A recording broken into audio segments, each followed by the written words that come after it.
Today's video is based on a question from a viewer. Hi John. What I'm going to do today is cover some of the technical aspects of charging, and we're going to look at public charging on both AC and DC. This is fairly typical of the sort of charge point that we would find in a public area for residential use. There's not all that much to it. I mean, in general what it is a glorified power point, AC power point, a bit like you'd have at home. There are of course a few differences, but not all that many. Firstly, it needs to be on a post so that it's easily accessible.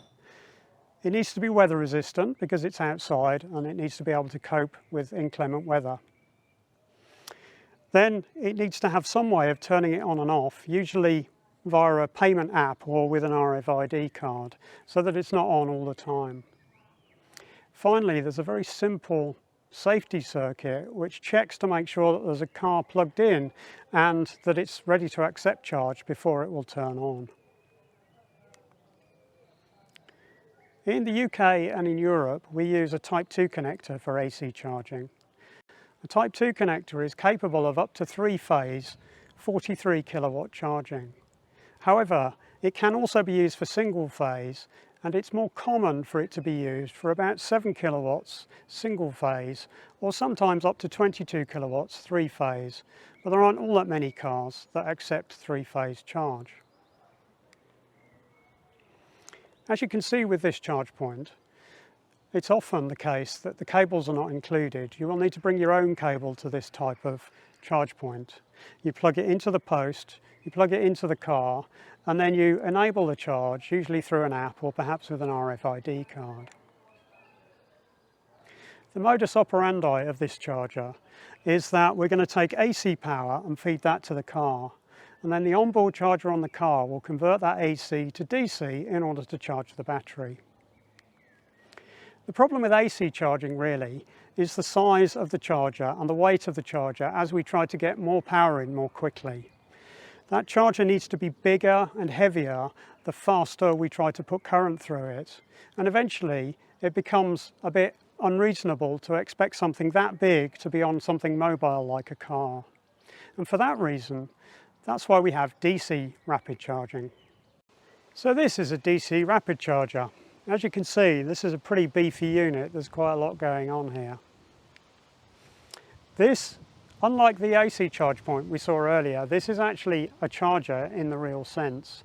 This box is doing the job of converting power from AC on the grid to the DC that's necessary to feed into the battery in the car.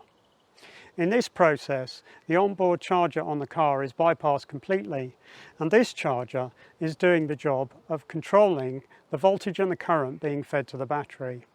The car determines what current it needs and what the voltage is on the battery at the moment, and then the charger regulates its output in order to deliver that. This is what avoids lugging around such a heavy and large, complex piece of equipment. In the UK and Europe, we use CCS2 for our DC rapid charger. This is a Type 2 connector with 2 additional DC pins at the bottom of the connector.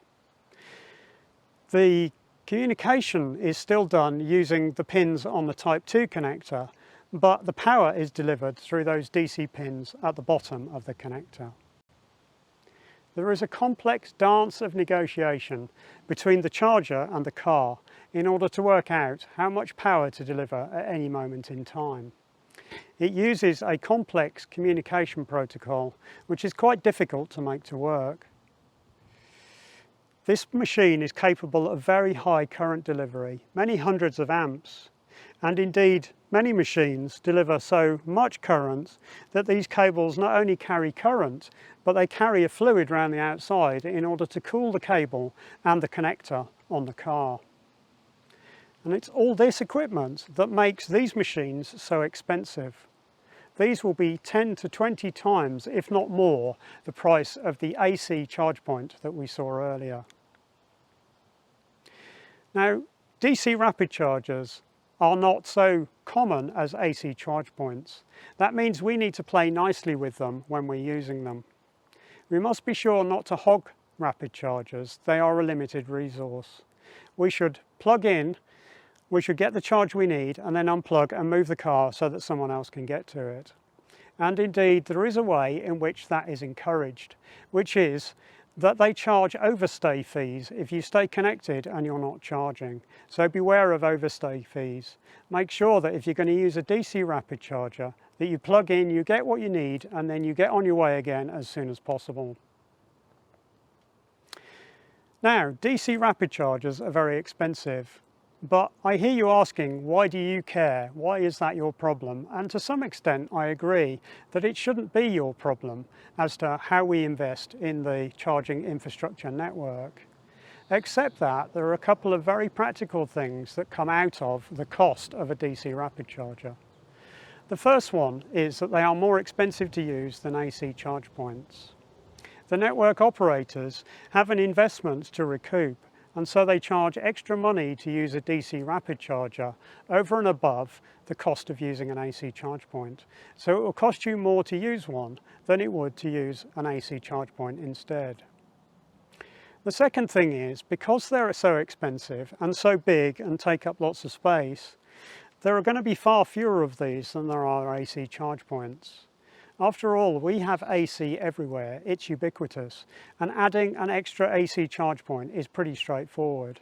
But adding one of these is much more expensive, and so there will always be fewer of these than there are AC charge points. What that means as we go about our daily business is that we need to choose which we use carefully. If we're on a road trip and we're going to need to top up on the way to get somewhere, then we should use a DC rapid charger, because this is what will charge the car the fastest. So if you just want to do a quick stop to get enough charge to get to a destination, then by all means use a DC rapid charger. Be careful not to hog them. Use them for as long as you need and then get out the way. But all the rest of the time we're going to be using AC charge points. They're much more common, there are many more of them, there always will be many more of them. And there are no overstay fees in the majority of cases with AC charge points. So we can plug in and we can go away and do something else, and the car can be charged while we're doing something other than standing and watching. Okay, that's it for this video. Thanks very much for joining me. If you've liked the video, then please click the thumbs up button. That tells YouTube that it's worth watching, and it may promote it to other people who might appreciate it. And of course, subscribe if you want to see more. Thanks.